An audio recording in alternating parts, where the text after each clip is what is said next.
Adventures in Time and Space. Transcribed in future tense.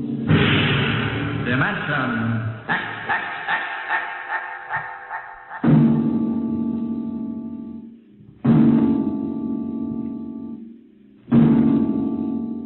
Can you predict what will come in 100 years? Or in 10? Or in the next minute? Some people think they can. Nuclear science, mathematicians, astronomers, biologists. They'll predict the shape of the future because they make the future. Because they see beyond the known dimensions of time and space into the unknown Dimension X.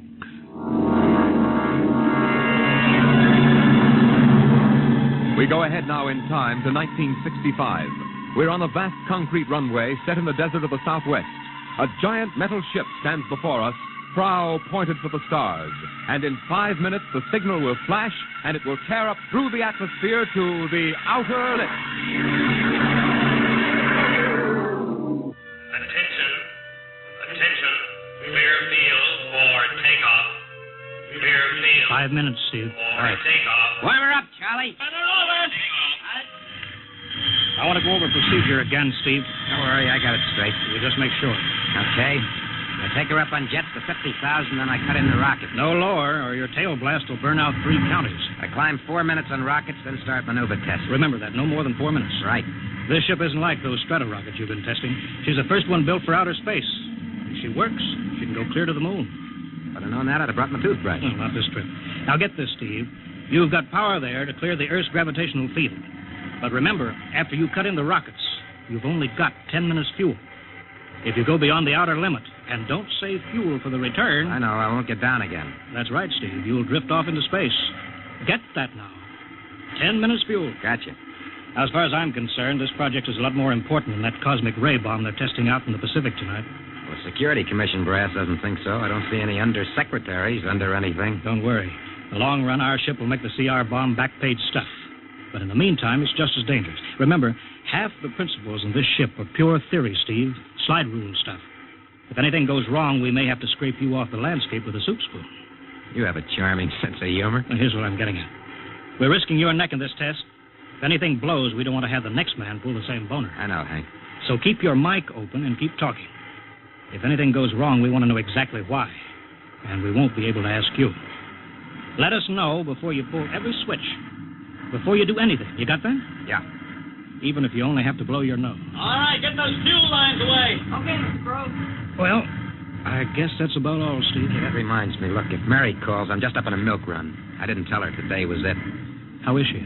She's okay, but she's due about now, and I don't want her to be nervous. Hey, I didn't know the baby was that close. Yeah? Steve, I really ought to be sending a single man on this job. What, and cut me out of a soft paycheck? Forget it, Hank. You know you can't get anybody else who can take 15 G's acceleration when those rockets cut in. Yeah, I know. It's time, Steve. Yeah. Well, see you later. Don't worry, Hank. I'll sweat for both of us. Button her up, Charlie. So long, Hank. So long. We'll give you the light from control.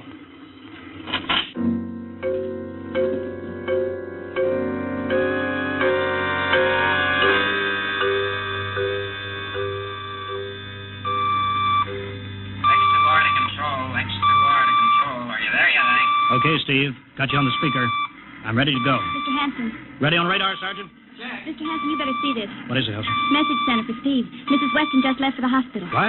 Hello, Steve. Yeah. Stand by a minute. Shall we hold the takeoff, Mr. Hanson? What? Oh, yes. No, wait just a minute. It's too late now. You going to tell him? Maybe he's got enough to worry about. Hey, what's holding us up, Hank? Something on your mind? No, it's nothing, Steve. I just wanted to say good luck. Clear for takeoff, Charlie? Right. Okay. Give him the light.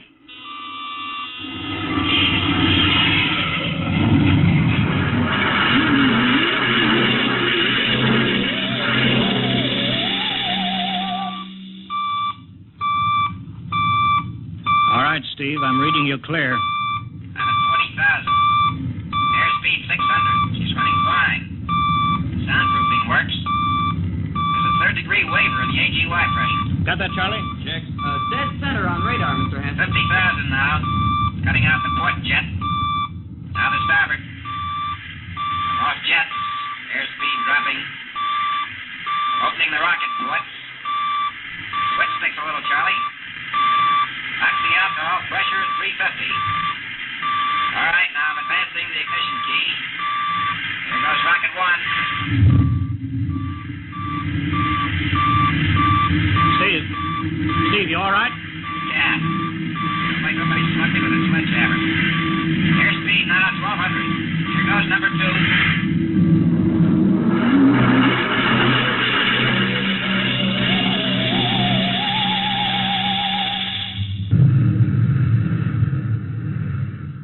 Hello, Steve.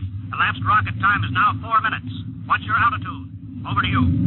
Speed 4,400. Still climbing. Altitude 297 miles. All right, you're at the outer limit. Level off for maneuver test. You've got exactly 6 minutes fuel left. Okay. Starting a 3-degree left bank. It's a little sluggish. There, it's all right now. There's a low vibration someplace. Maybe the cockpit hatch. Now I'm straightening out. 5 minutes fuel left. Now I'm starting a 3-degree Hey! What's the matter? What's wrong? There's something up here. Something shining. What are you talking about? There's something above me, Hank. I'm going to chase it. Steve, you're at the outer limit now. I can see it plain now. Steve, don't go any higher. You've only got 4 minutes left. You've only got... Getting static. I can't hear you, Hank. It's dead ahead now. I'm going to make a pass at it. Get a good look. Hey, it's swerving to meet me. It's dead ahead now. It's dead ahead.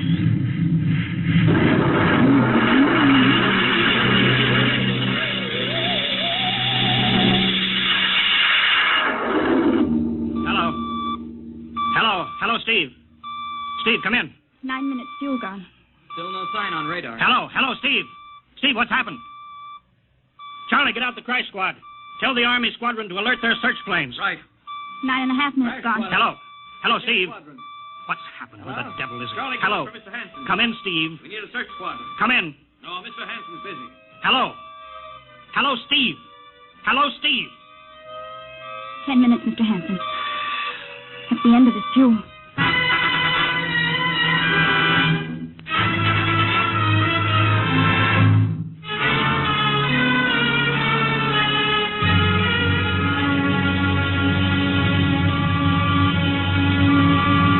How long's it been now? 10 hours, Mr. Hanson. Nothing more on radar, Sergeant? Screen's blank. Colonel Corelli called in. Search planes are back. They didn't find anything. Should be some trace. He couldn't have bailed out, could he? You don't hit the silk at 4,400 miles an hour. He'd went past the outer limit, ran out of fuel. Something blew, and we'll find the pieces scattered from here to the coast. Why does it have to be the best men? Always the best men. I'll get it. Charlie, I'll we've got to figure out what was wrong. All right, I'll tell him. Something must have blown. Mr. Hanson, Yeah? There's a message from Northside Hospital for Steve. Well, what is it? Mrs. Weston's fine. It's a boy. Thank you, Elsie. It's a boy, Charlie. Oh. Fine. It's a boy. He didn't even know she went to the hospital. How am I going to tell Mary that? Wasn't your fault, Mr. Hanson. Ship had to be tested. Yeah, we'll build another one, and some other flying fool will shoot past the outer limit into space. Oh, I'm getting old, Charlie. You can remember when I used to take them up myself. Now I've got to send other men. It's a job, Mr. Hanson. Now I'm afraid. Every time I hear a jet go off, I jump. Every time I have to send someone up in a new model, I start to sweat. Mr. Hanson. Yeah? I think there's something on the radar. No flights scheduled in, are there, Elsie? We have the whole day cleared. It's coming in behind us. Here it comes over the building. What crazy jockey is buzzing the field like that? Is that an Army plane, Charlie? I can't see. It's turning. Charlie, alert the field. I know that engine. Steve! That's impossible. Look, that's his ship. It can't be. Well, there's no other model like that. It's Steve, all right. It's coming in. Thank God. Thank God.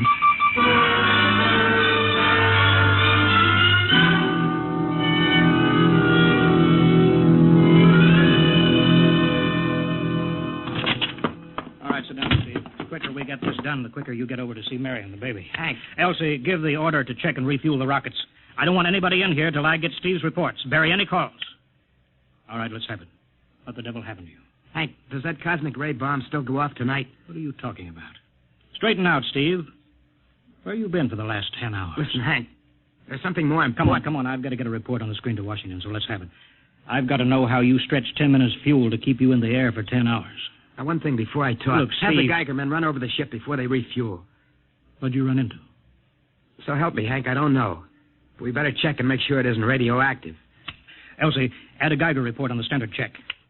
Steve, maybe we better have the doc look you over, too. No, I'll be all right. They said I'd be all right. They? Look, son, I know you've had a tough time, but we've had this field on the alert for 10 hours.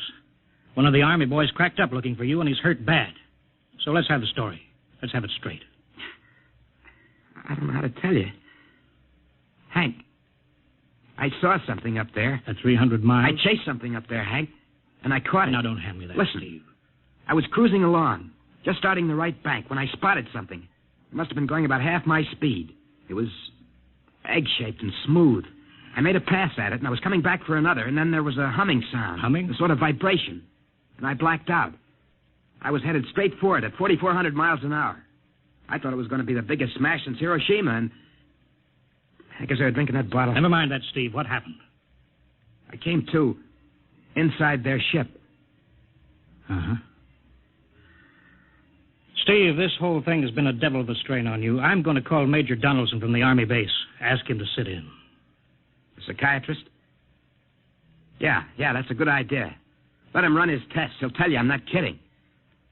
Because, Hank, unless I miss my guess, I've just been tipped off to the way the world ends.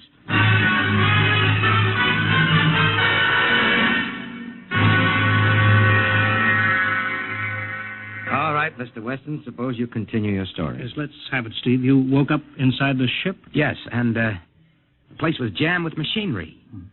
Dials, blinkers. I couldn't recognize anything. And you were surrounded by these men from Mars? I didn't say anything about men from Mars. I didn't even say they were men. I couldn't see them clearly. They were just there. Where did they come from, then? Another galaxy. Millions of miles outside of our solar system. That's all I know. You figure out where they came from. And they came all that distance to find the Earth? Yes. Did they tell you that? Yes. You mean they spoke English to you? No, they didn't. It's funny. I hadn't thought. They didn't really speak to me at all. They just planted the thoughts in my mind. You mean thought transference, telepathy? Yes, that's right. Well, Steve, what brought them here? We did, Hank. We rang their bell. We brought them in. Well, how? With our atomic explosions. Hank, that's why you've got to stop that bomb test tonight. I'll give up. Look, you've got to believe me, Hank. Oh, how can I make you understand? Maybe I can help, Mr. Weston. Would you submit to narcopsychometry? What's that? Under proper drugs, I can put you back in this ship by suggestion. Then we can get a playback record of your memory pattern on the audio circuit. And how long will that take? Half an hour. We'll have to go over to the lab. Will you believe me if it checks? It will give us an accurate memory picture of what your mind reports. All right, let's go. Hank, you got to believe me. We haven't got much time.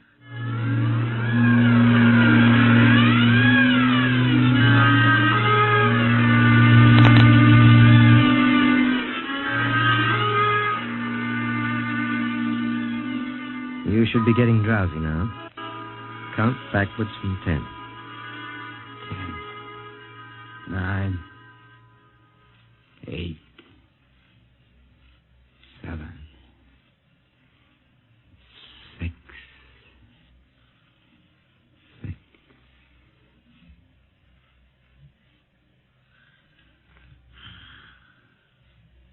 He's under. Now we attach the head plate electrodes. The cortical pickup. Look out for that wire, Mr. Henson. 3.0 setting. 31.3. Now throw that switch, Mr. Henson. I have to start him off by suggestion. All right, Steve. You're in your ship now. You're in the rocket. Rocket. You're in the rocket. You're in the rocket. And you've just sighted something strange. Now I'm starting at 3 degree right. What's that? Hey, there's something up here. Something shining. His memory pattern. We're picking it up electronically. There's something above me, Hank. I'm going to chase it. It's Pipe through the audio circuits. I'm getting static. I can't hear you, Hank. This is where we lost contact with him. I'm going to make a pass at it and... Hey, it's swerving to meet me. It's dead ahead now. It's dead ahead. Now what? This is where he blacked out. There's no telling how long, minutes or hours. What's that noise? I don't know. Quiet. Where? How did I get in here? What? Who are you? Is he seeing things? Intergalactic Patrol. What's that? What are they saying, Steve? What are they saying? It's about nuclear fission. They know about it. They know the danger of it. Long ago, they had wars that almost destroyed them. But finally, they learned. Now they've outlawed war. Go on, Steve. They patrol space. When their detector picks up an atomic explosion, they send a patrol. What are they going to do? They've quarantined us. Quarantine? They've isolated the Earth. Because we don't know how to control ourselves yet. Until we learn, we'll be a menace to the whole universe. What is this nonsense? Quiet. How are they going to do it, Steve? They've spread a layer out here of... I don't know how to call it.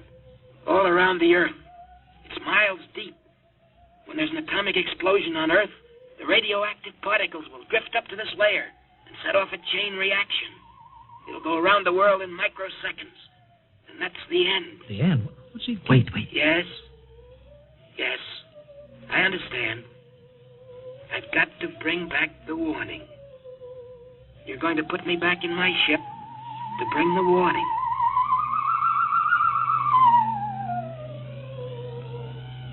Now what? Blacked out again. I guess that's all. What does all that mean? It's what he remembers. Don't think that really happened. No. Narcopsychometry circuits produce what he remembers. It just means that Steve believes this happened. I don't like to see this. I've seen too many tough pilots snap. Steve is the best I've known. How bad do you think he is? Frankly, outside of the presence of this well-organized hallucination, there's no sign of unbalance. May not be too serious. If he had a more plausible story, I'd be inclined to believe him. Warning. Hank, It's all right, boy. did you hear it, Hank? You understand? Sure. We've been quarantined. Let me give you something to make you sleep, Steve. Don't you understand?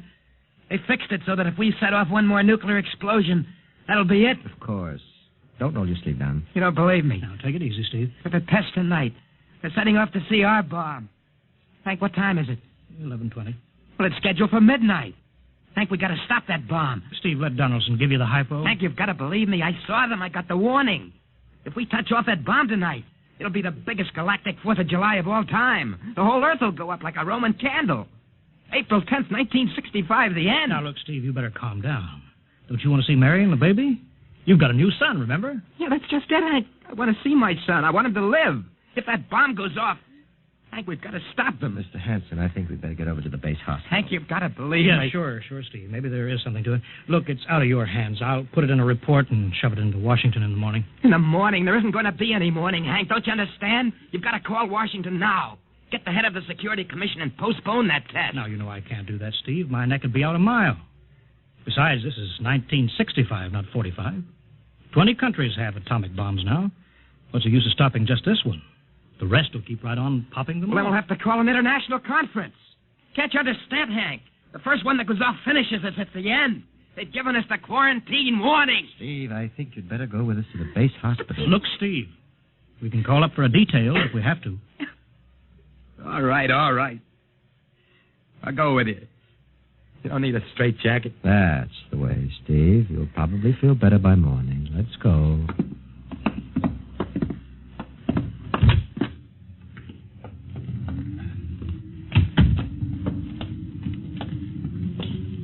Well, Steve, tomorrow I'll drive you over to the hospital to see Mary and the kid.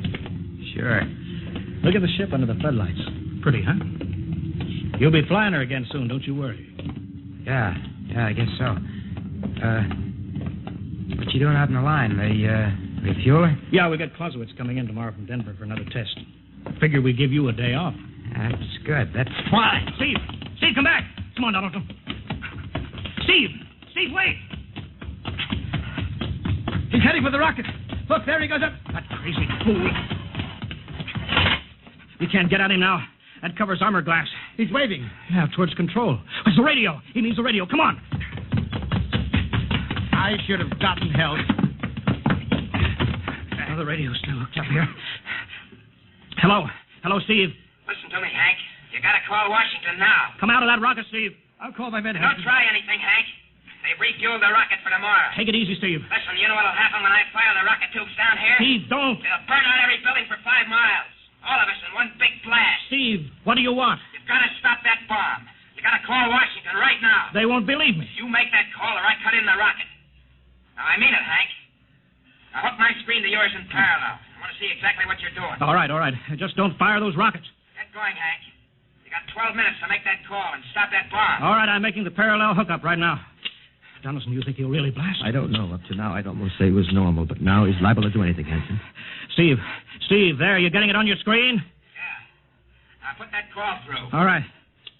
Operator, Visit screen to Washington. the Visiscreen circuits are busy, sir. If you'll try again in half an hour. This is Security Commission priority. Break in, get me a line. Yes, sir. Just a moment, please. 10 minutes, Hank. Listen, Steve, I'm trying. Ready to take your call, sir. Washington, Security Commission 3. This is urgent. I want Undersecretary Herbert Ames. Washington 3. 1 moment, please. Hurry, will you? 1 moment, please. What time is it, Donaldson? 11:51. Do you think he'll fire those rockets? He might. Washington, Visit screen 3. Mr. Herbert Ames, please. that is a coded exchange. I cannot accept your call without clearance. Get it through, Hank. Listen, Washington, put it through. This is Mr. Hanson at San Marco Air Base. This is a priority call. I'm coded. 1 moment, please. I will check your code number. Get that through, Hank, and that bomb goes off at 12. Will you be reasonable, Steve? Your call has cleared, San Marco. Washington, visit screen 3. Herbert Ames, please. Security Commission Ames. Listen, Ames. Hello, Hank. Ames, you got to get me to the chief. Are you kidding? He's at the test control room. Yes, I know, but get him for me. What's up? You look lousy. Or is it a bad circuit? There's no time. I've got to get him before the test.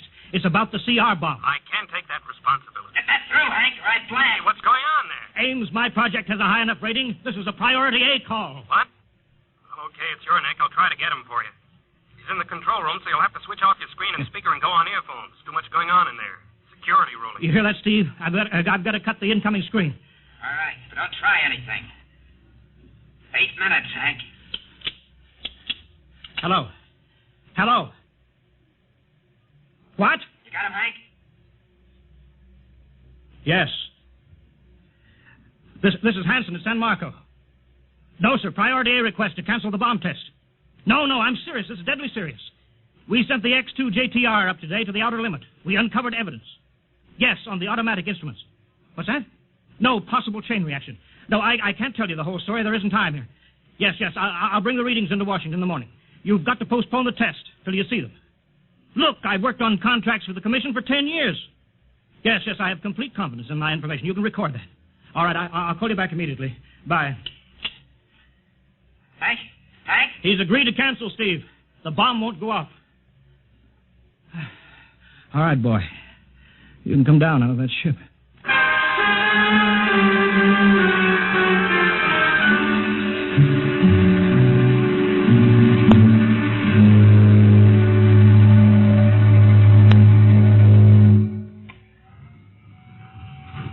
He's opening up. Here he comes. All right, Steve. Come on down. Sure, Hank. Just a second. Hank, I was scared. I was plain scared. Easy now. It's all over. The bomb won't go off. Thank God. Look, I want to see Mary and the baby. Can you get me transportation now? Oh, wait a minute. It's almost 12. They won't let you in the hospital now. I want to see the baby. Sure you do, but you've been under a strain. I've got a shot for you here, Steve. Give you a good night's sleep. All right. Roll up your sleeve. Yeah, here. There, that'll make you sleep. Sergeant will find you a bed. Yes, sir. Come on, Mr. Weston. Okay. Good night, Hank. I'm kind of beat. It's been a tough night.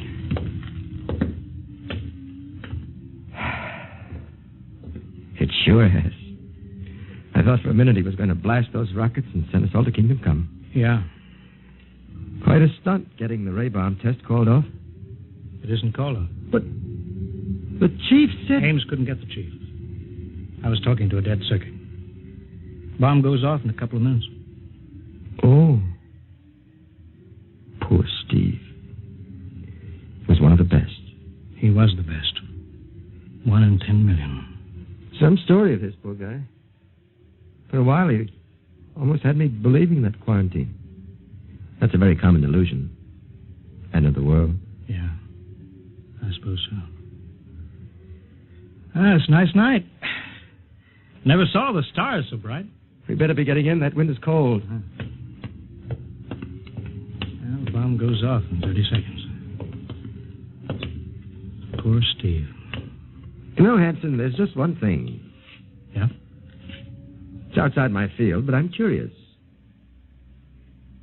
How did he keep that ship in the air for 10 hours with only 10 minutes fuel?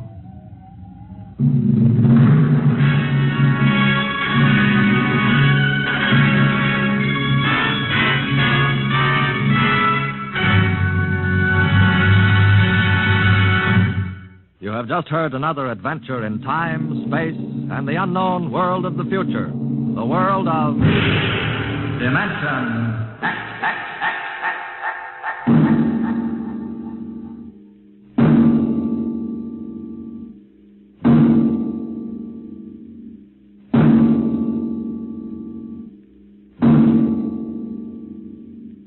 Next week, a star of the future appearing on the program of the future, Dimension X. Next week, Miss Nancy Olson, the talented young actress whose performance in Sunset Boulevard marks her as one of Hollywood's most promising young actresses, becomes the first of a group of rising young artists of stage and screen who have been invited to make an appearance in this series. So listen then for Hello Tomorrow, starring Nancy Olson on Dimension X.